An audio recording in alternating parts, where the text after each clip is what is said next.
আসসালামু আলাইকুম গাইস, সব ভালো নেই। আমি আজকে আপনাদের মাঝে লইয়া আছি একটা রেসিপি। আজকে আমার মন চাইছে ভুনা খিচুড়ি খাইতাম। আজকে আমি ভুনা খিচুড়ি রান্না করবো। আমি প্রথমে একটা কড়াইয়ের মাঝে পরিমাণ মতো তেল দিছি, দিয়ে আদা রসুন দিয়ে লাল করলাম। এখন আদা রসুন লাল হওয়ার পরে আমি এখানে থেকে পেঁয়াজ কুচি দিয়ে এখন কিছু সময় নাড়াচাড়া করবো। আপনারা সবাই ভুনা খিচুড়ি খাইবা, ওরকম রান্না করিয়া দেখো, ভালো লাগবো। আমি কিন্তু এটার মাঝে কিছু সবজি মিক্স করবো। এখন আমি এটার মাঝে আলু দিলাম, কারণ আলু যদি দিই না এখন তাইলে পরে আলু শক্ত থাকি যাইব। এর লাগে আমি পেঁয়াজের সাথে আলু দিলাইলাম। দিয়া এখন আমি নাড়াচাড়া করলাম। এখন এখানে দিব কিছু শিম কাটিয়ে রাখছি। শিম এগুলো মোটামুটি মজে গেলে আমি এটার মধ্যে পরিমাণ মতো সব মশলা দিলাম। আপনারা সবাই আমার চ্যানেলটি সাবস্ক্রাইব করবা, ভিডিও ভালো লাগলে লাইক কমেন্ট শেয়ার করবা। এখন আমি এটার মাঝে দিব সামান্য পরিমাণ ধনিয়া জিরার গুঁড়া, হলুদের গুঁড়া, পাঁচফোড়নের গুঁড়া, মরিচের গুঁড়া সবটা দিলাইছি। এখন বালাটিকে নাড়াচাড়া করিয়ে আমি দিলাম এখানে ডাইল আর চাউল দইয়া রাখছি আগে ভিজাইয়া।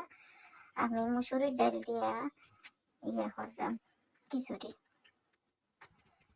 এখন আমি চাউলটারে ভালোভাবে ভাজবো। চাউল যত ভাজা হইব খিচুড়িটা তত ভালো হইব। আমি লবণ দিছি না, লবণ পরে দিব, কারণ লবণ আগে দিলে পরে চাউলটা ভাঙ্গি যায়। এই টিপসটা আপনারা জানা না থাকলে শিখিয়ে রাখবা। লবণ পানি দেওয়ার পরে দিম। চাউল মোটামুটি যখন ভাজা হয়ে গেছে এখন দিলাম পরিমাণ মতো পানি। আমি এখানে ডাইল আর চাউল দিছি 3 পট, পানি দিব। এখন আমি একটা ঢাকনা দিয়ে রাখি দিব। কয়েকটা কাঁচামরিচ দিলাইলাম। দেওয়ার পরে আমি গাজর দিব। গাজর একটু বেশি হয়ে গেছে, দিলাইলাম, আর তাহলে নষ্ট হইব, পুরাটা দিলাইছি। এখন পরিমাণ মতো লবণ দিলাইলাম। দিয়া একটা ঢাকনা দিয়ে সুন্দর করে রাখিয়া 15-20 মিনিট জাল করার পরে খিচুড়িটা হয়ে যাইব। তখন আমার খিচুড়ি হাফ হয়ে গেছে, আরো কিছু সময় জাল করা লাগবো। আজকে আমরা রোজা রাখছিলাম ও ইফতারি খিচুড়ি করছিলাম। দেখুন কি সুন্দর খিচুড়ি হয়েছে, একদম জর্জরা হয়েছে। সাথে ছানাবাজি আছে, ছানাবাজি রেসিপি আপনাদের কালকে দিছি। সবাই ভালো থাকুন, আল্লাহ হাফিজ।